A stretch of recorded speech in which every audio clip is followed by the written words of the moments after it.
ఈ కార్యక్రమం ప్రారంభించే ముందు గురువు గారి పత్రిక గారికి ఒక్కసారి మనం ధన్యవాదాలు చెప్పుకుంటూ కార్యక్రమం ప్రారంభించుకున్నాం. ఇంచేతంటే పత్రిక గారి నుంచి మనం ఎన్నో సందేశాలు వింటున్నాం, ఎన్నో తెలుసుకుంటున్నాం. ఇప్పటికీ కూడా నేను పత్రిక గారు డైలీ ఇంచుమించు వారంలో నా లెక్క 4, 5, 6 రోజులు 7 గంటల నుంచి అలా ఇంటర్వ్యూలు ఇస్తున్నారు, జూమ్ క్లాసులు రన్ చేస్తున్నారు. అవన్నీ మళ్ళీ మనకి రికార్డ్ అయ్యి మనకు వస్తున్నాయి యూట్యూబ్లో. కొన్ని మరి చాలా అద్భుతమైనటువంటి విషయాలు ఉంటున్నాయి. అవన్నీ వింటున్నాను నేను. అన్నీ అవసరం. వినేశాం కదా కాదు, ఒక్కొక్కసారి ఒక్కొక్క కోణంలో వాణించే వస్తుంటాయి. అది అంచేత మరి ఆయన ఇచ్చినటువంటి మరి జ్ఞాన సందేశాలు గురించి చెప్పుకుంటున్నాం. ఎన్ని వింటూ ఉంటే మనం ఏ స్థాయిలో ఉన్నామన్నది మనకు అర్థమవుతుంది. ఇంచేత ఇంతకు ముందు మనం ఒక టాపిక్ గురించి చెప్పుకున్నాం, పత్రిక గారి ద్వారా మనం తెలుసుకున్నటువంటి ఏమిటంటే మరణించక ముందే మరణించాలి అన్నది. ఇది ఇప్పుడు 3rd పార్ట్. ఇంతకుముందు 2 పార్ట్లు చెప్పుకున్నాం. మరణించక ముందే మరణించాలి అన్న దాంట్లో 3rd పార్ట్ మనం చెప్పుకోబోయేది. మొన్న కొన్ని విషయాలు చెప్పుకున్నాం. పత్రిక గారు చెప్పినటువంటి విషయమే కాదు, ఇంకా కొంతమంది గొప్పవాళ్ళు, కబీర్ ఏమన్నారంటే, ఏ చావుకి ప్రపంచం భయపడుతూ ఉంటుందో దాన్ని పొందడంలోనే నాకు ఆనందం ఉంది అన్నాడు. అలాగే గురు నానక్ ఏమన్నారంటే, జీవన్ మరణం ప్రాప్తించే యోగం కోసమే మనమంతా పాటుపడాలి అని చెప్పన్నారు. బైబిల్లో ఉన్నటువంటి సెంట్ పాల్ సువార్తలు ఏం చెప్పబడిందంటే, నేను నిత్యము మరణిస్తూనే ఉంటాను. మహమ్మదీ మహాత్ముడు ఆయన ఏమన్నారంటే, మరణానికి ముందే మరణించడం నేర్చుకో అని చెప్పి అన్నారు. దాని మీద కాస్త దృష్టి పెట్టు అన్నారు. వీటన్నిటి మీద చాలా డీటెయిల్గా ఎగ్జాంపుల్స్ తోటి అర్థమయ్యే రీతిలో చెప్పుకున్నాం. ఊరికే ఇది ఒక్కసారి మనం ఈ టాపిక్ చెప్పుకోవడానికి కాస్త ఇంట్రడక్షన్ కింద ఉంటుందని చెప్తున్నాను. అయితే ఏమీ అర్థం కాదు, ఎందుకు ఈ టాపిక్ వస్తుంది అన్నది అర్థం కాదు. దాదు మహాత్ముడు ఏమన్నాడంటే, ప్రాణం ఉన్న శవంలా జీవించడం నేర్చుకో, అప్పుడే నీకు ప్రభు దర్శనం అవుతుంది. అంతేకాదు మరణానికి ముందే మరణించడం నేర్చుకో, అందరిలాగా మరణిస్తే ప్రయోజనం లేదు అన్నారు ఆయన. అది అందరిలా మరణించడం కాదు, మరణానికి ముందే మరణించడం నేర్చుకుని మరణించు, అది ఆయన చెప్పింది. మరి ఈ విషయాలు ఇలా గొప్పవాళ్ళు చెప్పినటువంటి విషయాలు మనం కనుక ఇతరుల ద్వారా తెలుసుకుంటే కొన్ని లాభాలు పొందుతాం జీవితంలో. మనము ఎంత జ్ఞానం పొందితే అన్ని లాభాలు పొందుతూ ఉంటాం, పొందకుండా ఉండం. ఇతరుల ద్వారా అంటే ఇప్పుడు నా ద్వారా తెలుసుకున్నారు, పత్రిక గారి ద్వారా తెలుసుకోవచ్చు, ఇంకా ఎవరి ద్వారా అయినా మనం తెలుసుకోవచ్చు. అలా పుస్తకాలు చదువుతున్నప్పుడు, చేస్తున్నప్పుడు, లేదు సందేశాలు వింటున్నప్పుడు ఈ విషయాలు మనకు తెలిస్తే మనం కొన్ని లాభాలు పొందుతాం. అదే కనుక అనుభవపూర్వకంగా ఎలా తెలుస్తుంది అంటే, మన దివ్య చక్షు, 3వ నేత్రం, ఇందాక నేను చెప్పినట్టు 3వ స్టేజ్కి వెళ్ళినప్పుడు మనసు శూన్యమైనప్పుడు, అప్పుడు మనం తెలుసుకోగలిగితే పూర్తి లాభాలు పొందుతాం జీవితంలో. జీవితాన్ని పూర్తిగా సద్వినియోగం చేసుకుంటాం. ఎందుచేతనంటే మరణించిన తర్వాత జరిగే దాని గురించి తెలుసుకోగలిగితే, మరణించిన తర్వాత జరిగేదాన్ని గురించి తెలుసుకోగలిగితే, బ్రతికి ఉన్నప్పుడు కొన్ని భయాలు పోతాయి. ఆ లాభాలేంటో తెలుసుకున్నాం. కొన్ని లాభాలు కలుగుతాయనుకున్నాం. ఇయన్నీ నోట్ చేసుకుంటూ ఉంటే మీకు అర్థమవుతుంది. దాని మీద విశ్లేషణ చేసుకోండి. ముఖ్యంగా ఏం జరుగుతుందంటే, మనం బ్రతికి ఉన్నప్పుడు కొన్ని భయాలు పోతాయి. అంతేకాదు, ముఖ్యంగా నేను దేహం కాదు, నేను ఆత్మ అన్న అవగాహన కలుగుతుంది. బతికున్నప్పుడు మీకు తెలియకపోవచ్చు. ఎంత చెప్పినా అర్థం కాకపోవచ్చు. చనిపోయినప్పుడు మీ శరీరం, భౌతిక శరీరం నేల మీద ఉంటుంది. ఇందులోంచి వచ్చినటువంటి ఆ ఆత్మ గాల్లో తేలుతూ పైనుంచి చూస్తూ ఉంటారు. కిందకి చూస్తారు. కిందకి చూసినప్పుడు వాడి శరీరమే కింద ఉంటుంది. ఏంటిది? నేను ఇక్కడున్నాను, అక్కడున్నాను, మరి ఆడెవడు అనేటువంటి సందేహం వస్తుంది. ముందు కన్‌ఫ్యూజన్ అవుతాడు. కానీ తర్వాత అర్థమవుతుంది. నేను ఇక్కడున్న ఇదే నేను కానీ, అది నేను కాదు అన్నది ఫస్ట్ తెలుసుకుంటాడు. ఓర్ని తస్సదియ్య! ఇంతకాలం నేను అదే నేననుకున్నాను కానీ, అది నేను కాదనమాట. ఆ దేహం నేను కాదనమాట అన్నది చాలా స్పష్టంగా, అనుభవపూర్వకంగా తెలుస్తుంది వాడికి.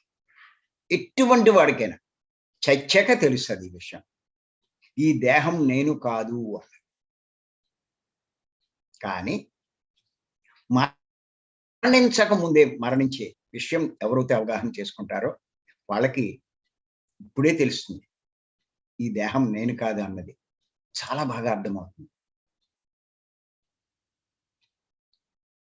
దాంతో పాటు ఇంకొక అవగాహన వస్తుంది. ఏమిటంటే నాకు చావు లేదు. ఇంచేత ఇప్పుడు అర్థమైంది. పైన ఏలాడుతూ ఉంది గాల్లో. ఆత్మ. అదే నేనన్న సంగతి తెలుస్తుంది. అంచేత ఈ పాయింట్ అర్థమవుతుంది.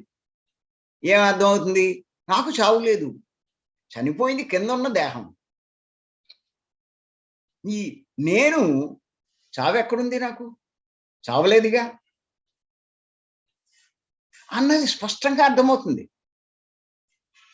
చనిపోయిన తర్వాత మరణించక ముందే మరణించిన వాడికి 2 విషయాలు ఏదైతే ఇప్పుడు పత్రి గారు చాలా స్పష్టంగా చెప్తున్నారో, నొక్కి నొక్కి చెప్తున్నారో, ఆ విషయాలు అర్థమవుతాయి మనకి. ఒకటి, నేను దేహం కాదు, నేను ఆత్మను అన్నదొకటి. రెండోదేంటంటే నాకు చావు లేదు. ఈ విషయం కూడా బాగా అర్థమవుతుంది. ఎంచేత? చూస్తున్నాడు. చనిపోయింది శరీరమే కానీ తాను కాదే. తాను ఉన్నాడే. తన్నే ఆలోచిస్తున్నాడు. తానన్నీ చేస్తున్నాడు. అటెళ్తున్నాడు, ఇటెళ్తున్నాడు, తిరుగుతున్నాడు. భార్య దగ్గరికెళ్తాడు, ఆ చుట్టాల దగ్గరికెళ్తాడు, అందరి దగ్గరికెళ్తాడు. వాళ్ళతో సంభాషిస్తూ ఉంటాడు. వాళ్ళతో చెప్తూ ఉంటాడు. "రేపు పిచ్చోళ్ళారా ఏడవకండి నేను ఉన్నానురా" అంటాడు. ఎంత చెప్పినా వాళ్ళు వినిపించుకోరే. తల బాదుకుంటాడు.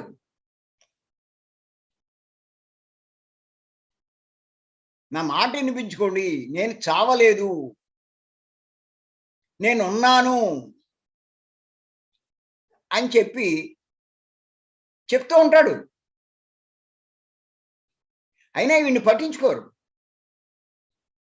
మరి వీడికి ఎలా తెలిసింది? నాకు చావు లేదు. నేనున్నాను. పోయింది ఆ శరీరము. ఈ శరీరం నేను కాదు అన్నది ఎలా తెలిసింది అంటే, చనిపోవడం వల్ల, తాను పైకి రావడం వల్ల, అచేతనంగా కదలకుండా పడున్నటువంటి ఆ శరీరాన్ని చూసి, పోయింది అదే కానీ నేను కాదే, దాన్ని వదిలేశాను నేను. నేను మామూలుగా బయటకు వచ్చేసాను అన్నది వాడికి అర్థమవుతుంది. ఇంకా చెప్పండి, వాడికి ఎప్పుడైతే చావు లేదు అన్న విషయం తెలిసిందో చావుకు భయపడతాడా? చనిపోతాడు అంటే భయపడతాడు కానీ నాకు చావు లేదు అంటే ఎందుకు భయపడతాడు? ఇంకోళ్ళు ఎవరైనా చనిపోయినా బాధపడ్డు, ఏడవడు, దాని గురించి చింతించడు. ఇంచేత తానెంతో వాళ్ళు అంతేగా. వాళ్ళకి చావు లేదు, తనకి చావు లేదు. ఇంకెందుకు వాళ్ళ గురించి అడవడం, తన గురించి తాను భయపడ్డాం. అందుకే కృష్ణుల వారు చెప్పారు, గతాసూన్ అగతాసూంచ నాను శోచంతి పండిత. గతించిన వాడి గురించి కానీ గతించబోయే వాళ్ళ గురించి కానీ ఎవడైతే శోకించడో వాడు పండితుడు. పండితుడు అంటే జ్ఞానంలో పండినవాడు, అపారమైన జ్ఞాన సంపన్నుడు. అంతేగాని ఉపన్యాసాలు చెప్పేవాడు కాదు.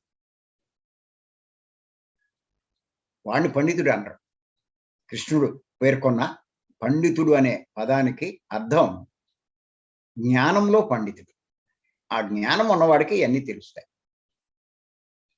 అది అంచేత ఇప్పుడు మనం ఏం జరుగుతున్నా, ఎవరికి ఏం జరిగినా దుఃఖపడకుండా మనం ఉండగలిగితే మనం జ్ఞానం పొందుతున్నట్టే లెక్క, అనుభవపూర్వకంగా పొందుతున్నట్టే లెక్క. మొన్నే ఒక ఇంటర్వ్యూ విన్నాను నేను, పత్రిక యూత్ ఫర్ ట్రూత్ అని చెప్పి ప్రోగ్రాం వచ్చింది.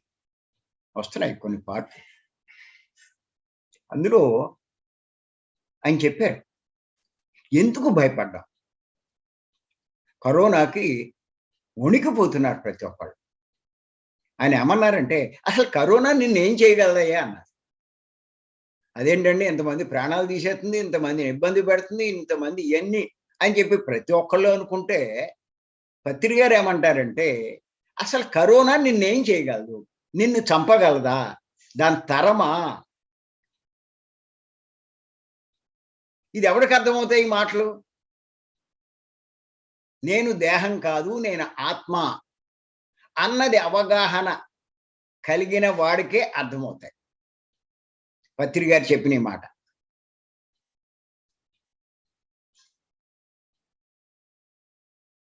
స్పష్టంగా చెప్పారు. కరోనా నిన్నేం చేస్తుంది? ఎందుకు నువ్వు భయపడుతున్నావు? అది నిన్నేం చేయగలదు?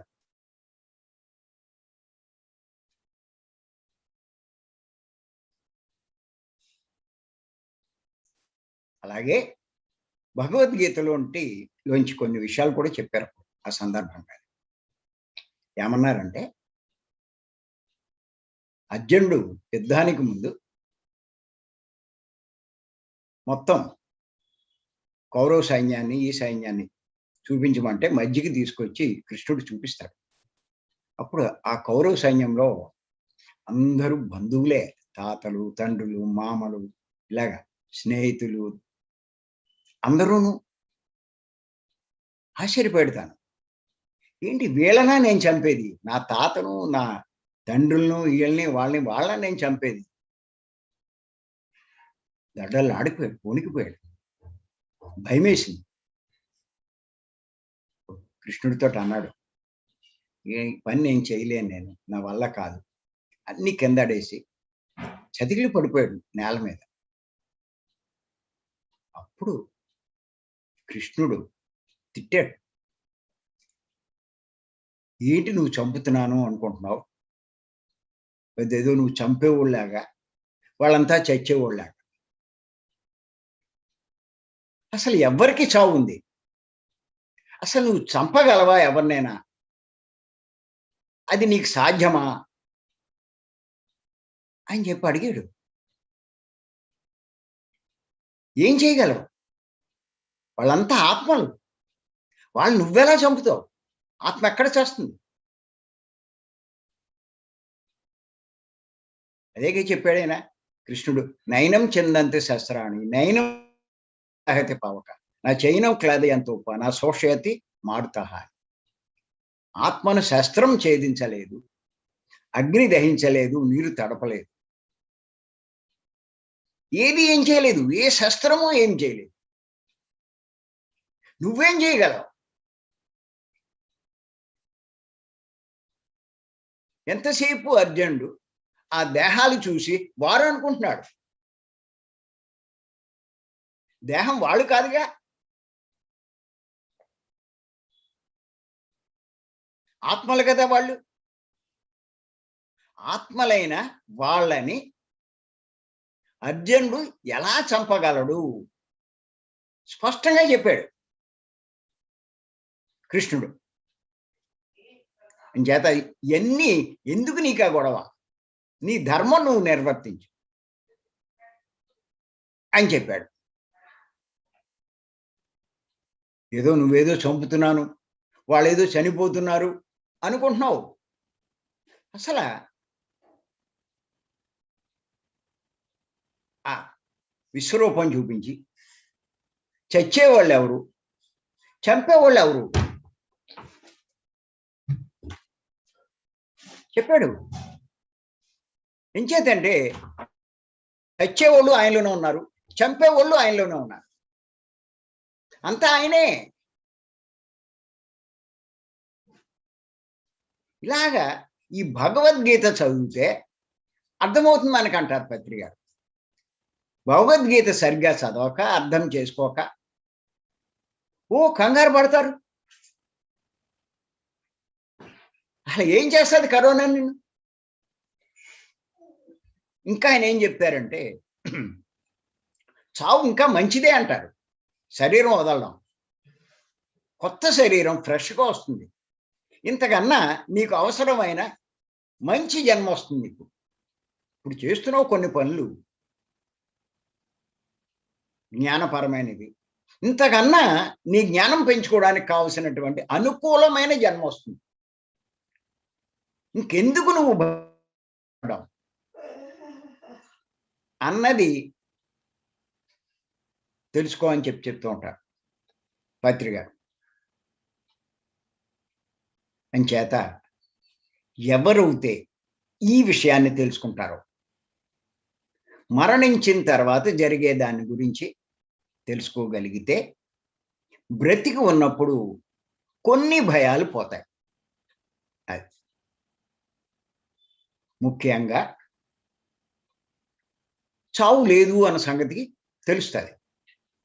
అంచేత ఏ కరోనా కానీ ఎవడు కానీ నన్నేమి చెయ్యలేడు అన్నది స్పష్టంగా వాడికి అర్థమవుతుంది. అది ఇది చాలా ఇంపార్టెంట్ పాయింట్. ఇది నాకు నోట్ చేసుకోండి. చాలా మంది భయం భయం భయం భయం, అన్నిటికీ భయం. ఈ భయం పోవాలి అంటే ఖచ్చితంగా మరణించక ముందే మరణించాలి. పత్రిక ఉత్తినే చెప్పాలి ఆ టాపిక్. అది అంతేకాదు, గుర్తుపెట్టుకోండి, మీకు ఇంకా కొన్ని లాభాలు వస్తాయి. ఇన్ని లాభాలు వచ్చేటువంటి ఈ విషయం తెలుసుకునే ప్రయత్నం చేయాలి మనం. ఏంటంటే కొన్ని పనులు మారిపోతాయి, మనం చేసే పనులు కొన్ని పనులు మారిపోతాయి, ఖచ్చితంగా మారిపోతాయి. ఎలాగంటే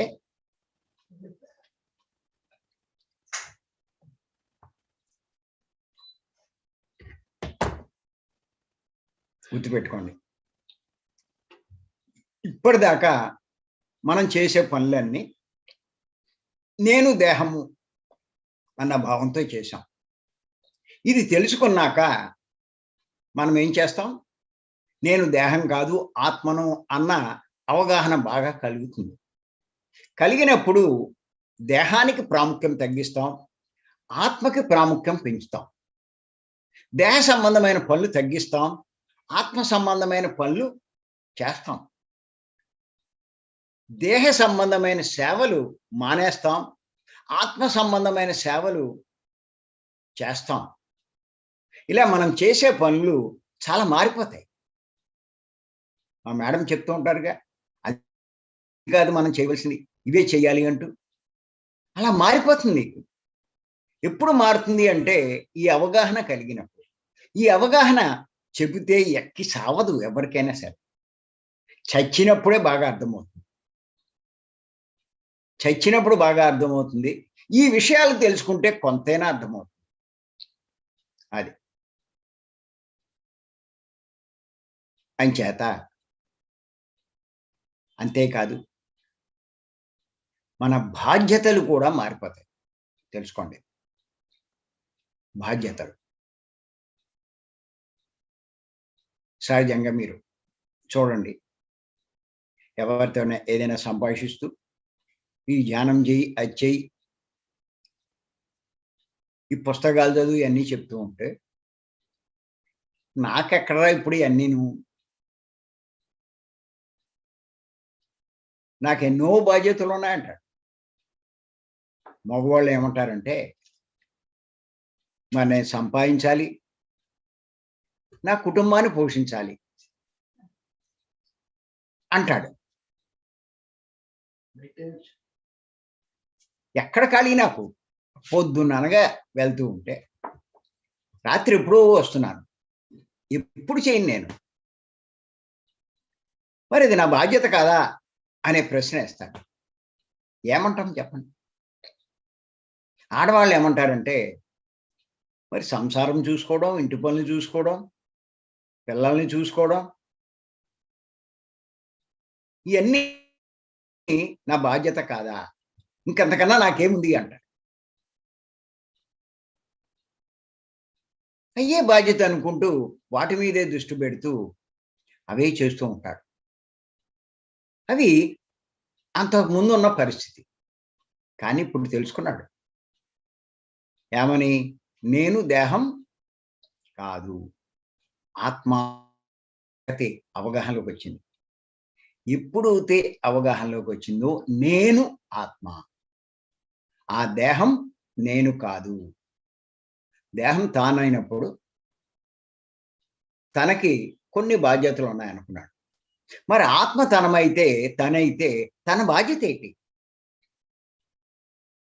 చూడండి, అప్పటిదాకా దేహ సంబంధమైనవన్నీ తన బాధ్యత. ఆత్మ తానైనప్పుడు తన బాధ్యతేంటి? దేహానికి అవసరమైనయన్నీ చేస్తున్నాడు. ఇప్పుడు ఆత్మకి ఏంటి అవసరం? దేహ లాభాలు చూసుకున్నాడు. ఆత్మకి ఏంటి లాభం? ఈ ఆలోచనొస్తుంది. ఎప్పుడైతే ఆత్మ తాను అని అర్థమైందో, తన బాధ్యత ఏమిటో తనకు అర్థమవుతుంది.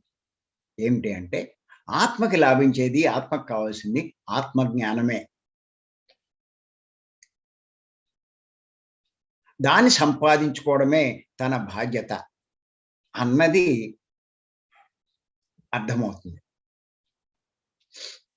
అప్పుడు ఏం చేస్తాడంటే, ఆ బాధ్యతలు చూసుకుంటూ ఉంటాడు. దాన్నేం మానేయడు, వదిలేయడు. అయి చూసుకుంటూ ఇది కూడా చేస్తూ ఉంటాడు. అదే ఇప్పుడు చెప్పాను నేను. బాధ్యతలు మారిపోతాయని. అంచేత ఆత్మ సంబంధమైనటువంటి ఈ సాధన చేస్తాడు. ఈ పుస్తకాలు చదువుతాడు. ఆ చెత్త పుస్తకాలన్నీ నవల్సు, చెత్త చెదారం, ఆంధ్రజ్యోతి, చందమామ ఇలాంటియన్నీ తీసి పడేస్తాడు. పత్రి గారి పుస్తకాలు, జ్ఞానవంతమైన పుస్తకాలు, ఇలాంటి పుస్తకాలన్నీ చదువుతూ ఉంటాడు. దేనికి అంటే తన ఆత్మ కాబట్టి, తనకు జ్ఞానం కావాలి కాబట్టి, ఆ జ్ఞానమే తనకు కూడా వచ్చేది కాబట్టి, తనకు లాభిస్తుంది కాబట్టి, అయి సంపాదించడమే తన బాధ్యత. అంతకుముందు డబ్బు సంపాదించడం పురుషుడి బాధ్యత, సంసారాన్ని చూసుకోవడం స్త్రీ బాధ్యత. ఇప్పుడు తాను ఆత్మ అన్నది అర్థమైన తర్వాత జ్ఞానం సంపాదించుకోవడమే తన బాధ్యత అన్నది అర్థమవుతుంది. అంచేత ఆ బాధ్యతలు మారిపోతాయి. అలాగే ప్రాముఖ్యతలు కూడా మారిపోతాయి. ఎన్ని మనకు కలిగే లాభాలండి. ఎందుకు చెప్తున్నానంటే ఇవన్నీ నేను దేహం అన్నప్పుడు ఒక రకంగా ఉంది జీవితం. కానీ మరణించక ముందే, మరణం తర్వాత జరిగేదేంటో ఇప్పుడు మనం తెలుసుకున్నప్పుడు ఎన్నో లాభాలు మనం పొందుతాం. అందులో కొన్ని ఇప్పుడు చెప్పుకుంటున్నాం. ప్రాముఖ్యతలు మారిపోతాయి. ఇదివరకు వాటికి టాప్ ప్రయారిటీ ఇచ్చేవాళ్ళం. దేహ సంబంధమైన వాటికి. ఇప్పుడు వాటిని ప్రాముఖ్యం ఇవ్వం. పూర్తిగా వదిలేస్తాం కూడా. ఆత్మ సంబంధమైన వాటికి ప్రాముఖ్యం ఇస్తాం. ఇదివరకు నా విషయంలో తీసుకుంటే పెళ్ళిళ్ళకి కంపల్సరీగా వెళ్ళేవాడు. పిలిస్తే చాలు. వెళ్ళకపోతే వాళ్ళకి కోపం వస్తుందనో, లేకపోతే మన ఫంక్షన్స్‌కి వాళ్ళు రారనో, ఇలాగా అనుకుంటూ కంపల్సరీగా అటెండెన్స్ అక్కడ మనకి అంత హడావుల్లో వాడు ఎక్కడున్నాడో తెలియకపోయినా ఎతుక్కుంటూ వెళ్ళి, "ఒరేయ్ నాయనా నేనొచ్చాను" అని ఆడికి కనిపించి, ఓకే, ఓహో అంటాడు. ఊరికే ఓ చెయ్య. ఆడి ఊపే ఎదహో చెయ్యి కోసం. అక్కడ తిప్పలు పడి ఆ రష్‌లో కనిపించి రావడం. దానికోసం 2 గంటల ముందెళ్ళాలి. ఎక్కడికో. తర్వాత ఇంకో 2 గంటలు. ఎంత టైం వేస్ట్.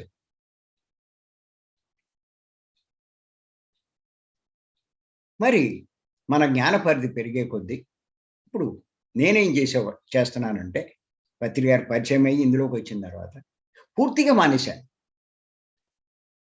పెళ్ళిళ్ళన్నీ మానేశాను. చిన్న చిన్న ఫంక్షన్‌లుంటాయి. బర్త్‌డేలు,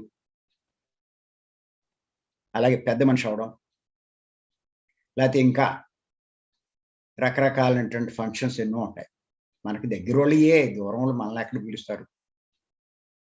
కంపల్సరీగా అయన్నీ అటెండ్ అవ్వడం. అన్నీ వదిలేశాను. ఎందుకయ్యి? ఏంటి దానివల్ల ఉపయోగం? టైమ్ వేస్ట్ చేయడమే కదా! దాని బదులు ఎక్కడికైనా వెళ్లి ఒక క్లాస్ చెప్పుకుంటే మన జ్ఞానం పెరుగుతుంది కదా! ఇంట్లో కూర్చొని పుస్తకాలు చదువుకుంటే మన జ్ఞానం పెరుగుతుంది కదా! అక్కర్లేని దానికి వెళ్లి 4, 5 గంటలు వేస్ట్ చేసుకునే బదులు ఇంట్లో కూర్చొని 2 గంటలు ధ్యానం చేసుకోవచ్చు కదా! అంచేత నేను ఆత్మ అన్న అవగాహన ఉన్నవాడు ఆత్మ సంబంధమైనటువంటి వాటికి ప్రాముఖ్యం ఇస్తాడు. ఆ ప్రోగ్రామ్స్ వాటికి. ఈ 3 రోజుల కార్యక్రమాలు కానీ, ఇలాంటివి ఏదైనా జరుగుతుంటే ఎప్పుడైనా సరే నేను ఆత్మ అన్న అవగాహన ఉన్నవాడు పెళ్ళిళ్ళున్నా, ఏమున్నా దాన్ని పక్కన పెట్టి ఆ భీమవరం 3 రోజుల క్లాస్ ఖచ్చితంగా వచ్చి తీరతా. కావాలంటే తర్వాత ఆడికి కనిపించొచ్చు. లేతే ఫోన్‌లో ఒక మాట చెప్పొచ్చు అని చెప్పి. ఖచ్చితంగా భీమవరం వస్తాడు. భీమవరం వస్తే ఆత్మకు ప్రాముఖ్యం ఇచ్చినట్టు. ఇంక మిగతా కార్యక్రమాలకు వెళ్తే వాడు దేహానికి ప్రాముఖ్యం ఇచ్చినట్టు. కానీ ఈ అవగాహన ఉన్నవాడు దాన్ని పక్కన పెట్టి దీనికే ప్రాముఖ్యం ఇస్తాడు. అలా వాడు చేసే సేవల్లో, ఈటిలో, వాటిలో ఎన్నో మారిపోతాయి. అది. అంచేత వాడు సేవలు చేస్తూ ఉంటాడు. ఆ సేవలు కూడా దేహానికి లాభం కలిగించే ఆ సేవలకి ప్రాముఖ్యం ఇవ్వడం. ఆత్మకు లాభం కలిగించే సేవలకే ప్రాముఖ్యం ఇస్తాడు. అలాగే సమయం, అలాగే ధనం, అలాగే వాక్కు ఇన్నున్నాయి వీడి దగ్గర. ఇయన్నీ అంతకుముందు దేహానికి ప్రాముఖ్యం ఇచ్చి చేసేవాడు. ఇప్పుడు ఏం చేస్తున్నాడు అంటే ఆత్మకే ప్రాముఖ్యం ఇచ్చి చేస్తాడు. అందుకే నేను చెప్పాను. మరణించక ముందే, మరణించిన తర్వాత జరిగే ఏం జరుగుతుందో అవగాహన ఉంటే వాడి ప్రాముఖ్యతలు కూడా మారిపోతాయి. నా లైఫ్‌లో జరిగిందది. నా వ్యాపారాలు ఆపేశాను. మీ అందరికీ తెలుసు. పెద్ద రైస్ మిల్. అంతకుముందు ఎన్నో సేవలు హోమియోపతి హాస్పిటల్ రన్ చేశాను. దాన్ని క్లోజ్ చేశాను. ఇలా మా మేడము రోజు 200, 300 మందికి మరి లేడీస్‌కి ట్రైనింగ్ సెంటర్ పెట్టి ఎన్నో రకాల విద్యలు నేర్పి వాడి కాళ్ళ మీద వాళ్ళు నిలబడేటట్టు లేడీస్‌కి ట్రైనింగ్ ఇచ్చేది. 2, 3 టీచర్‌లను పెట్టుకుని జీతాలు తనే ఇస్తూ ఫ్రీగా. అయన్నీ ఆపేసింది. అయన్నీ దేహ సంబంధమే. ఎంతసేపు ఇదివరకు దానికి ప్రాముఖ్యం ఇచ్చేది. ఇప్పుడు ఆత్మకు సంబంధమైనటువంటి క్లాసులకు వెళ్తుంది అన్ని చోట్ల. క్లాసులు చెప్తుంది. ఇదివరకు ఏయో పుస్తకాలు చదివేది. ఇప్పుడు ఈ పుస్తకాలు చదువుతుంది. ఇదివరకు ఏయో సందేశాలు వినేది. ఇప్పుడు ఇలా పత్రి గారివి జ్ఞాన సంబంధ సందేశాలని వింటారు. ఎంత మారిపోయిందో చూడండి ప్రాముఖ్యతలు. ఈ అవగాహన మీకుంటే ఖచ్చితంగా మీ ప్రాముఖ్యతలు కూడా మారిపోతాయి. మీ ప్రాముఖ్యతలు మారలేదు అంటే మీకు ఇంకా అవగాహన లేదు. నేను దేహం అని ఇంకా భావిస్తూనే ఉన్నారు. దేహం కోసమే చూస్తారు. ఇప్పుడు మన సొసైటీలో నేను చూస్తున్నాను 80-90% మంది దేహం కోసం పాటుపడే వాళ్ళే అంతా. ఆ రోగాలు తగ్గించుకుంటే చాలదా, ఇంకంతకన్నా ఏముంది, రోగాలు తగ్గకుండా ఆత్మ గురించి నేనేం చేయను అని వింత ప్రశ్న వేస్తారు. నాకు నవ్వొస్తూ ఉంటుంది వాళ్ళని చూసి, వాళ్ళ అమాయకత్వాన్ని చూసి. అలాగే బోధించారు ఆ మాస్టర్లు. దేహం ఉంటే గానే ఏదైనా చేసేది అంటూ బతుకంతా దేహం కోసమే చూస్తారు. దేహ సంబంధమైన కోరికలు, సంకల్పాలు పెట్టడం, అవి చేయడం, వాటిలోనే ఉన్నారు చాలా మంది. 90% నా లెక్క. నేను ఖచ్చితంగా చెప్తున్నాను. ఎవరైతే ఇప్పుడు మన మార్గంలోకి వచ్చారో, ఈ జూమ్ క్లాసులకి, భీమవరం క్లాసులకి వస్తున్నారో, వాళ్ళంతా కూడా ఈ 10%లో ఉంటారు. ఈ జ్ఞాన మార్గంలో నేను ఆత్మ అన్న అవగాహనలో ఉంటారు. ఇవన్నీ తెలుసుకుంటారు. అంచేత గుర్తుపెట్టుకోండి, ఈ ప్రాముఖ్యతలు మారిపోతాయి. ఇంకా ఏమిటంటే ఆలోచన విధానం కూడా మారిపోతుంది. వారి యొక్క ఆలోచన విధానం మారిపోతుంది. అంతకుముందు ఆలోచించే ఆలోచనలు ఒక రకంగా ఉండేవి. ఇప్పుడు ఆలోచించే ఆలోచనలు ఇంకో రకంగా ఉంటాయి. పూర్తిగా భిన్నంగా ఉంటాయి.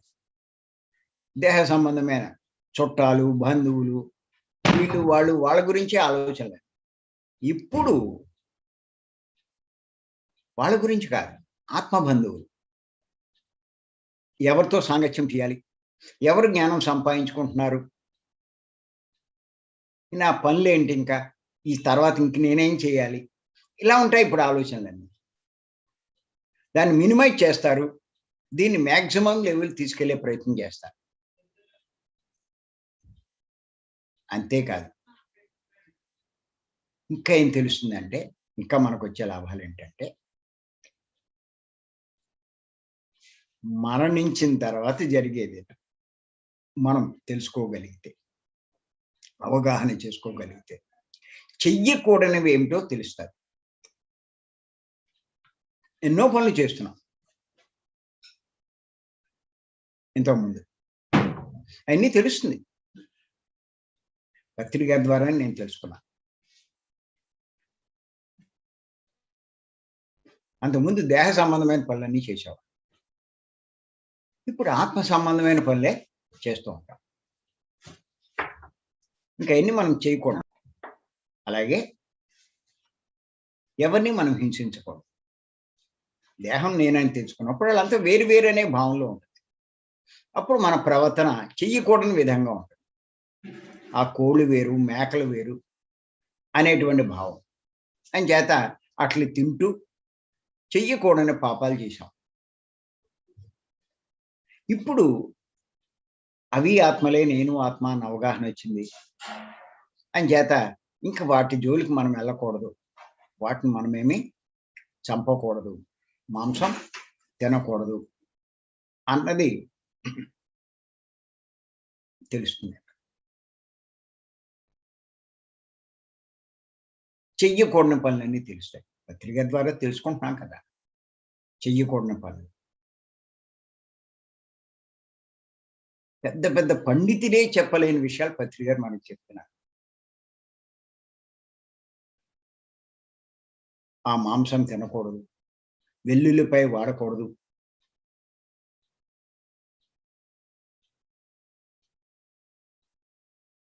అలాంటి ఫంక్షన్స్‌కి వెళ్ళకూడదు. ఆ కార్యక్రమాలు మనకు అవసరం లేదు. వ్యర్థమైన మాటలు మాట్లాడకూడదు. ఇతరుల వ్యవహారాల్లో తలదూర్చకూడదు.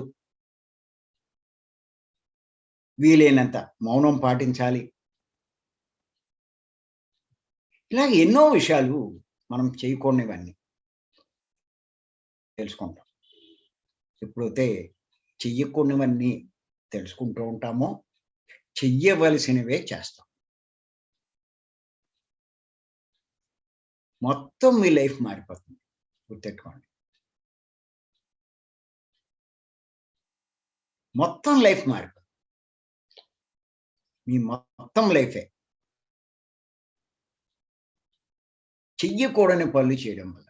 ఎందుకు దేహం నేనన్నప్పుడు ఈ తప్పులు, పాపాలు ఎన్నో చేశాం. దూషించాం, విమర్శించాం, నిందించాం, అవమానించాం, అసూయ పడ్డాం. ఇలా ఎన్నో చేశాం. అంతా వేరేనే భావంతో. దేహం నేను అనేటువంటి భావంతో. ఇప్పుడు మారిపోయిందిగా. నేను ఆత్మ అన్నది. ఇంకెవరిని నిందిస్తావు? అంతా నువ్వేగా. వాడెవడు, నువ్వెవడు. ఎవరిని అవమానిస్తావు? ఎవరిని కించపరుస్తావు? ఎవరిని మోసగిస్తావు? ఎవరిని హింసిస్తావు? ఏం చెయ్యవు.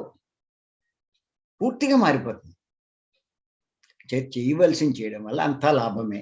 చెయ్యకుండా మానేయడం వల్ల ఏ నష్టం జరగదు. మన భవిష్యత్ అంతా మారిపోతుంది. గుర్తుపెట్టుకోండి. లేకపోతే చెయ్యకుండా చేస్తే మన భవిష్యత్తు అంధకారమే. కొన్ని చెయ్యకపోతే భవిష్యత్తులో కష్టాలు రావు. చెయ్యవలసినవి చేస్తే భవిష్యత్తు చాలా గొప్పగా తయారవుతుంది. మీ గొప్ప భవిష్యత్తుని తయారు చేసుకుంటారు. ప్రస్తుతం మాట మీకు ఎలా ఉన్నా, మీ భవిష్యత్తు చాలా అనుకూలంగా రూపుదిద్దుకుంటూ ఉంటది. మీకు తెలీదు కానీ. ఆ టైం వచ్చేసరికి మీలో వచ్చే మార్పులు చాలా విచిత్రంగా కనిపిస్తాయి. ఏంటి ఇంతలా మారిపోయింది నా జీవితం అనుకుంటారు. ఇదివరకు అనుకున్నటువంటి ఏమీ లేవే, పర్వాలేదే, అంతా బావుందే అని చెప్పి అనుకుంటూ ఉంటారు. అది. అన్నీ మారిపోతాయి. అది. అంచేత చెయ్యవలసినవి చేస్తాం. ఇంకా ఇంకొక లాభం ఏంటంటే, అంటే మరణించకముందే, మరణించిన తర్వాత జరిగేది మనం తెలుసుకుంటే, కొన్ని వందలే కాదు, వేల సంవత్సరాల సమయం కూడా మనకి వృధా కాకుండా ఉంటుంది. కొన్ని వందలు కాదు, వేల సంవత్సరాలు. సమయం వృధా కాకుండా ఉంటుంది. ఇప్పుడు చూడండి, నేను దేహం అన్న భావంతో ఆ జన్మ జన్మంతా దేహం అన్నట్టుగా జీవిస్తాడు. ఆత్మ కోసం కొద్దిగా కూడా చేయడు. పూర్తిగా నిర్లక్ష్యం చేస్తాడు.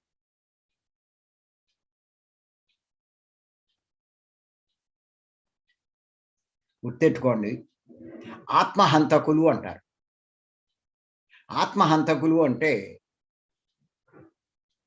ఇతరులు ఆత్మహత్య అంటారు కదా! ఇతరులైనా చెయ్యొచ్చు. శరీరాన్ని విచ్ఛిత్తి చేయొచ్చు. లేకపోతే తనకు తాను ఈ శరీరాన్ని మళ్ళా పని చేయకుండా విచ్ఛిత్తి చేసుకోవడం.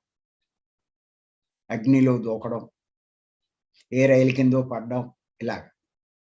ఉరేసుకోవడం ఇలా. వాళ్ళే ఆత్మహంతకులు అని ఆత్మను హత్య చేసిన వారు అని అనుకుంటాం. కానీ జీవితమంతా కూడా జీవితమంతా జీవించిన అసలు ఆత్మను పట్టించుకోకపోతే వాడు ఆత్మహంతకుడి కిందే లెక్క. గుర్తుపెట్టుకోండి. ఇవి చాలా మందికి తెలియదు. అసలు ఆడు వచ్చింది దేనికి? ఆడు చేయవలసింది ఏంటి? ఆత్మ అయిన తను ఆత్మ కోసం వచ్చాడు. ఆత్మకు లాభం కలిగించే పనులు చేయాలి. ఏమీ చేయలేదు. ఏం చేశాడు ఆత్మ? వచ్చింది, వెళ్ళింది. వాళ్ళని కూడా ఆత్మహంతకులు అంటారు. మరి ఆ జన్మంతా వేస్టేగా. అలా ఎన్ని జన్మలు వేస్ట్ చేస్తే అంతా వేస్టేగా సమయం. ఇంకోటి కూడా గుర్తెట్టుకోండి. ఏదో జన్మ ఇలా అయిపోగానే మళ్ళా అలా జన్మ వచ్చేస్తుందని అనుకుంటారు. కొన్ని వేల సంవత్సరాలు పడుతుంది ఒక జన్మకి ఇంకొక జన్మకి. చాలా తక్కువ కేసుల్లో వెంటనే రావచ్చు.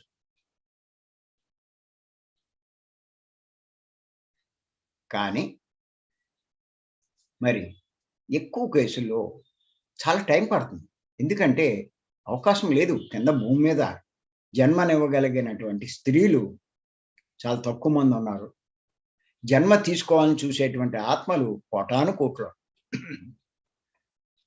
అవకాశం ఎక్కడొస్తుంది? వందల సంవత్సరాలు.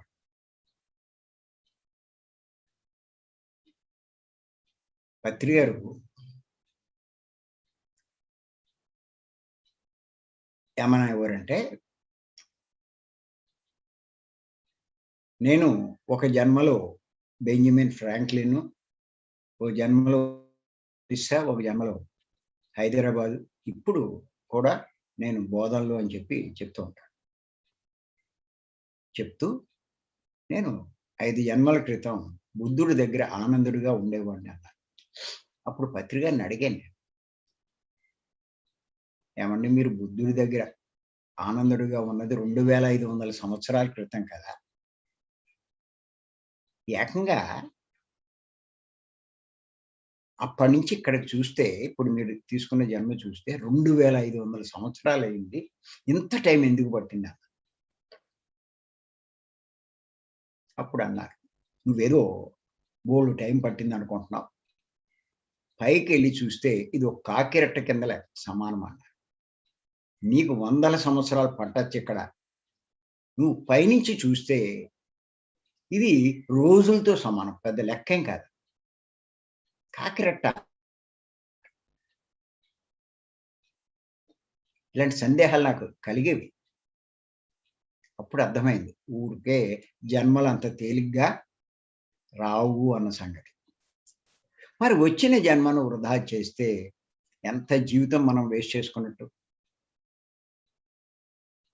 అంతేకాదు, మనం ఎన్నోసార్లు తెలుసుకున్నాం, చనిపోయిన తర్వాత వాళ్ళని తీసుకెళ్ళడానికి సహాయకులు వస్తారు. ఈ అన్నిటి మీద మమకారం ఉన్నవాళ్ళు, సహాయాలు కూడా వెళ్ళరు,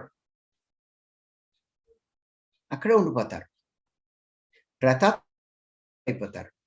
వాళ్ళు వెళ్ళిపోతారు, దారులు మూసుకుపోతాయి. వాళ్ళు ఏం చేయాలో తెలియక కొన్ని వందల సంవత్సరాలు అలా ఎప్పటికో వాళ్ళకి ఇంకా బలమైన కాంక్ష ఇది ఉంటే మరి అప్పుడు ఎవరో ఒకళ్ళు వచ్చి వాళ్ళకి దారి చూపించి తీసుకెళ్ళాలి. అంతకు మించి అవకాశం లేదు. చాలా బాధపడతాడు. కొన్నాళ్ళు బాగానే ఉంటుంది అక్కడే తిరగడానికి, అందరినీ చూసుకోవడానికి, ఆ ఇంట్లోనే ఉండడానికి, ఆడ ఆస్తులు చూసుకోవడానికి అన్నీ బాగానే ఉంటాయి. తర్వాత ఎన్నాళ్ళిది? వీడి పని వీడిది, వాళ్ళ పని వాళ్ళది. చేత వెళ్ళాలని అనుకున్నా వెళ్ళలేరు. ఎంత టైం వేస్ట్ అయిపోతుంది చూడండి. అని చేత గుర్తెట్టుకోండి, కొన్ని వందలే కాదు వేల సంవత్సరాల సమయం కూడా వృధా కాకుండా చేసుకుంటాం. ఎప్పుడు అంటే గుర్తుపెట్టుకోండి, మీరు కనుక మరణించక ముందే, మరణించిన దాని తర్వాత విషయం తెలుసుకోగలిగితే, అంచేత ఇది చాలా ఇంపార్టెంట్. అదే ఇప్పుడు తెలుసుకుంటున్నాం, చాలా డీటెయిల్‌గా తెలుసుకుంటున్నాం. ఊరికే ఏదో ఇలా అవుతుంది, అలా అవుతుంది అని తెలుసుకున్నంత మాత్రాన ఏం ప్రయోజనం లేదు. అంతేకాదు ఎంత చెప్పినా అర్థం కాని నేను ఎవరు అంటే నేను ఆత్మ అన్నది తెలియడం వల్ల, ఈ విషయం తెలియడం వల్ల కుటుంబం మీద అంటే భార్య మీద, భర్త మీద, ధనం మీద, సంపదల మీద, పిల్లల మీద మమకారం పోతుంది. ఈ మమకారం ఉండడం వల్ల వాళ్ళు దూరమైన, తాను దూరమైన ప్రేతాత్మ ఎక్కడే ఉంటాడు. వాళ్ళు దూరం అవుతే అన్ని పనులు మానేసి ఆత్మైన తాను చేయవలసిన ఈ సాధన ఇవన్నీ చేయడం మానేసి ఏడుస్తూ కూర్చుంటాడు బతుకంతా. నా బతుకు ఇలా అయిపోయింది, దేవుడు నన్ను ఎలా చేశాడు, నేను ఎన్నో పూజలు చేశాను, నన్ను ఇంత అన్యాయం చేశాడేంటి, నా జీవితంలో నేను ఎవ్వడికి అన్యాయం చేయలేదు, ఏమీ పాపం చేయలేదు, నాకే ఎందుకు ఇలా జరిగింది, అదే ఇంకా కొంచెం వయసులో పోతే ఈ వయసులోనే తీసుకెళ్ళిపోయాడు అని చెప్పి ఏడవడమే తప్ప అంతకన్నా ఇంకేం లేదు. అది బతుకంతే ఏడిపే. ఉంటాయి, డబ్బు ఉంటుంది, ఎన్నో ఫెసిలిటీస్ ఉంటాయి, అన్నీ ఉంటాయి. ఎన్ని ఉన్నా ఈ ఏడుపు ఏడిపే. ఇలా ఉండే కంటే చచ్చిపోవడం మంచిది అనుకుంటా. కానీ నేను ఆత్మను ఇది తెలుసుకుంటే ఈ కుటుంబం మీద, ధనం మీద, సంసారం మీద ఉన్న మమకారం పోతుంది. వాళ్ళ కోసం తప్పులు పాపాలు చేయరు, తమ భవిష్యత్తును పాడు చేసుకోరు. తన కోసం కాదు, కుటుంబం కోసం కూడా ఇటు తప్పులు చేస్తున్నాడు, పాపాలు చేస్తున్నాడు. అంతే. నా వాళ్ళు అనుకునే వారంతా నా వాళ్ళు కాదు అన్నది కూడా తెలుస్తుంది. మీకు ఇప్పుడు వాళ్ళంతా నా వాళ్ళు అంటారు, కానీ ఇది అవగాహన కలిగినప్పుడు, మరణం తర్వాత జరిగేది ఏంటో మీరు తెలుసుకోగలిగినప్పుడు వీళ్ళెవరు నా వాళ్ళు కాదు ఆత్మను మీకు అవగాహన అయినప్పుడు అసలు వాళ్ళకి నాకు సంబంధం లేదు అన్న విషయం తెలుస్తుంది. అభిమన్యుడు తెలుసుకోవాలా, అర్జునుడికి నాకు సంబంధం లేదని, నువ్వెవడో అని అడిగాడు. ఇలా ఎంతో మంది మరణం తర్వాత అప్పుడు దాకా వాళ్ళే నా వాళ్ళు అనుకుంటారు. వీళ్ళు నా వాళ్ళు కాదన్నది తెలుస్తుంది. అంటే శంకరాచార్యులు వారు మనకి ఈ భజగోవిందులో చెప్పినటువంటి కొన్ని విషయాలు వీళ్ళకి ఇప్పుడు ఈ జ్ఞానం పొందిన మనకి గుర్తుకొస్తాయి. ఆయన ఏం చెప్పారు? కాతే కాంత కస్తే పుత్ర సంసారో యమతీవ విచిత్ర కస్యత్వం కహ కుత ఆయాత తత్వం చింతయ తదిహా భ్రాత అని చెప్పి ఎంత స్పష్టంగా చెప్పారో. నీ భార్య ఎవరు, నీ కుమారుడు ఎవరు? నాయనా, చాలా విచిత్రమైంది సంసారం. అసలు నీవెవరు వాడివి, ఎక్కడి నుంచి వచ్చావు? సోదరా,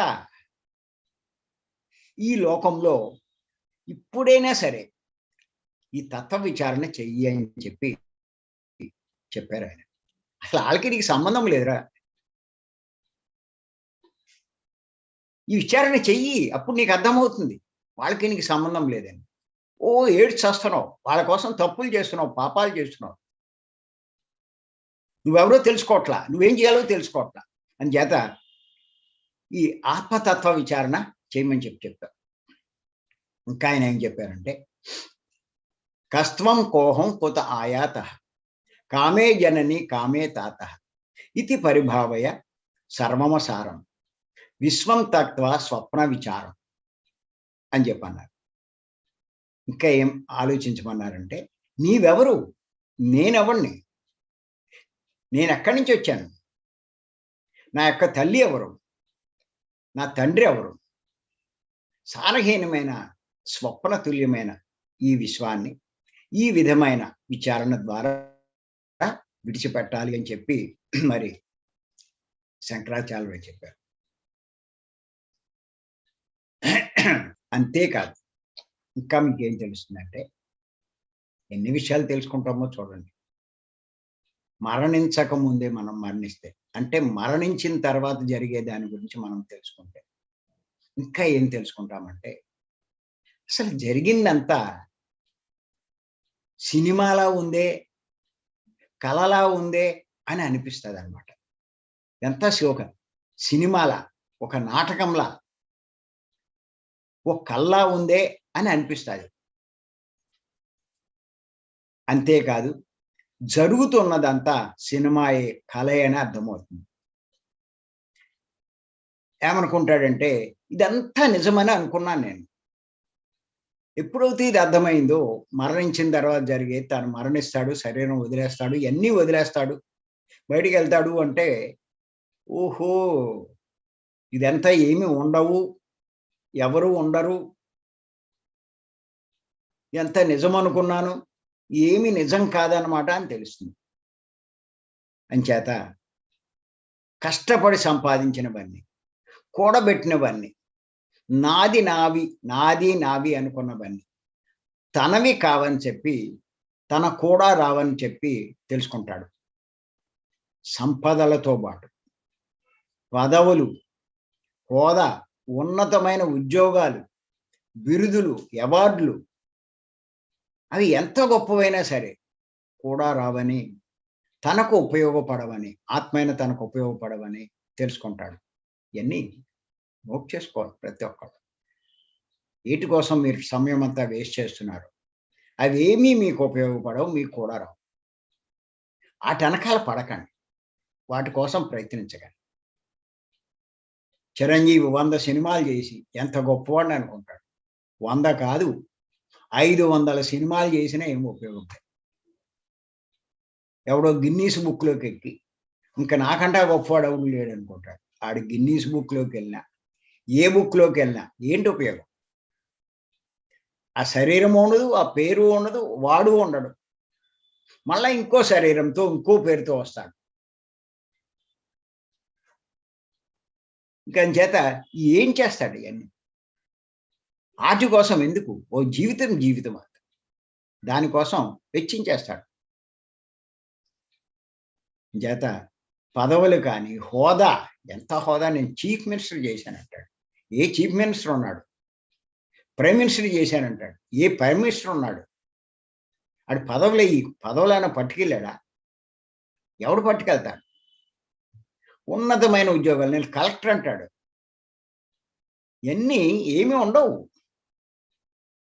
ఏమీ తనకి ఉపయోగపడవు. ఆత్మైన తనకి ఉపయోగపడవు. ఏం తెలుస్తుందంటే, తాను చేసిన కర్మల ఫలితమే తనకు కూడా వస్తుందని తెలుసుకుంటాడు. ఏమీ రావు కానీ, తాను చేసిన కర్మల ఫలితం. పాపాలు చేస్తే ఆ పాప ఫలితం వస్తుంది. పుణ్యాలు చేస్తే పుణ్య ఫలితం వస్తుంది. జ్ఞానం సంపాదిస్తే ఆ జ్ఞానం వాడికి కూడా వస్తుంది. మనకి ఏది లాభకరమో చూడాలి. అవి చేసే ప్రయత్నం అంచేత అన్నిటికంటా తనకు లాభించేది జ్ఞానం కాబట్టి, ఆ జ్ఞానం సంపాదించుకోవడానికి ప్రయత్నం చేయాలి.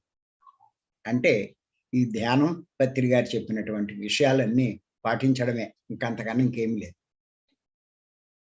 అంతేకాదు, ఇంకొక విషయం కూడా అవగాహనలోకి వస్తుంది. ఏమిటంటే అది, ఎన్ని విషయాలు చెప్తున్నాను నేను. లాభాలు. మరణించక ముందు మరణిస్తే వచ్చే లాభాలు.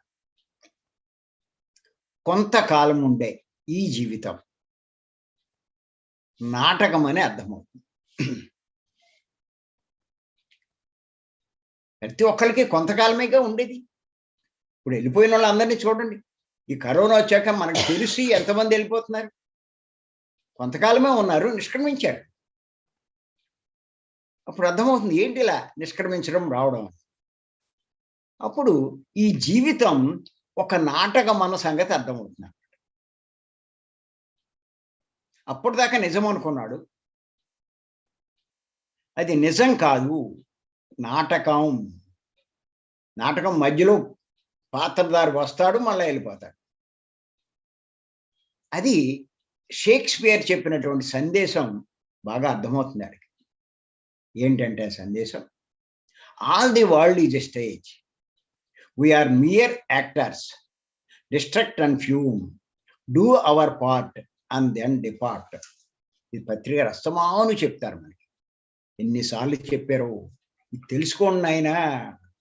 మీరు నాటకంలో ఉన్నారు, నాటకంలో పాత్రధారి.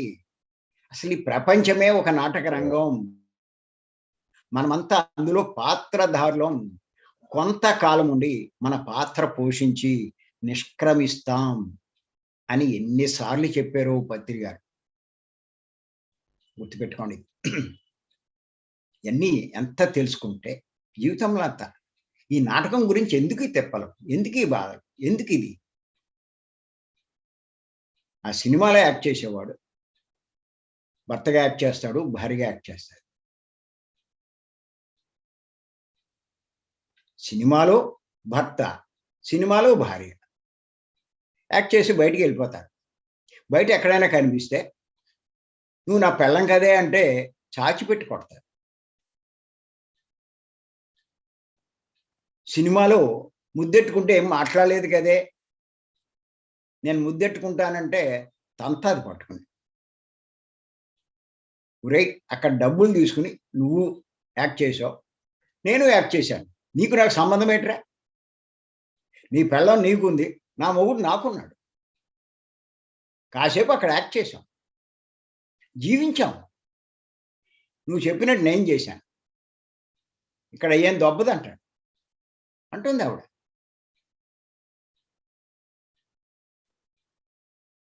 నాటకం నాటకమే. ఇది అంతే. భార్య భర్త, వాడు భర్త పోర్షన్ వేస్తున్నాడు, ఇప్పుడు భార్య పోర్షన్ వేసింది. నాటకం అయిపోయాక ఎవరి దారిని ఆడిపోతారు. కొంతమంది గెస్ట్ ఆర్టిస్టులు ఉంటారు, తొందరగా వెళ్ళిపోతారు. అటు వెళ్ళిపోయాడు అంటే ఎందుకు వెళ్ళిపోతారు? గెస్ట్గా వచ్చినప్పుడు గెస్ట్గానే వెళ్ళిపోతాడు. నాటకం వెళ్ళకుండా ఎలా ఉంటాడు? అది అంచేత ఇవన్నీ తెలుసుకోండి. మరి ఇంకా ఏం తెలుస్తుందంటే, ఎన్ని తెలుస్తాయో చూడండి. ఈ జీవితం ఒక కళ లాంటిది అని కూడా అర్థమవుతుందండి. కళ కంటున్నంతసేపు నిజం అనిపిస్తుంది. అక్కడ జరిగే సంఘటనలు, కష్టాలు, బాధలు అన్నీ. కళలో రాజు, కళ అయిపోతే అక్కడ రాజు ఉండడు, ఆడ రాజ్యం ఉండదు. కళలో చీఫ్ మినిస్టర్, ఇక్కడే ఉంటాడు చీఫ్ మినిస్టర్. ఆ కాసేపే. ఇది అంతే ఈ జీవితం కూడా. అది రాత్రి కళ, ఇది పగటి కళ. గుర్తుపెట్టుకోండి. ఇప్పుడు జరిగేది పగటి కళ, అది ఒక రాత్రితో అయిపోతుంది, ఇది ఒక జీవితంతో అయిపోతుంది. మొత్తం మీద ఇది కూడా కళే. మరి అన్ని పత్రిక మనకి బోధించడం జరిగింది ఎన్నో సందర్భాల్లో. ఆ విషయాలే సేకరించి ఇప్పుడు నేను మీకు చెప్పడం జరిగింది. అంచేత ఇవన్నీ దృష్టిలో పెట్టుకుని జీవించడం నేర్చుకోండి, మీరు ఎంతో లాభం పొందుతారు. ఇప్పటికి 3 పార్ట్లైనవి. మరణించక ముందే మరణించాలి అన్నదాని మీద ఇంకా తెలుసుకుందాం. ఈ బాగా తెలుసుకుని మీ జీవితాన్ని మార్చుకోండి, లాభం పొందండి. ధ్యాన మార్గంలో వచ్చిన మీరంతా కూడా చాలా అదృష్టవంతులు. మార్గాన్ని వదలద్దు. ఎవరు లాభం పొందుతారు? మనమే లాభం పొందుతాం చేసే కొద్దీ. చేసుకున్న వాడికి చేసుకున్నంత కష్టే ఫలి. ఎందుకు కష్టపడకూడదు? మనకు లాభం కలిగించే.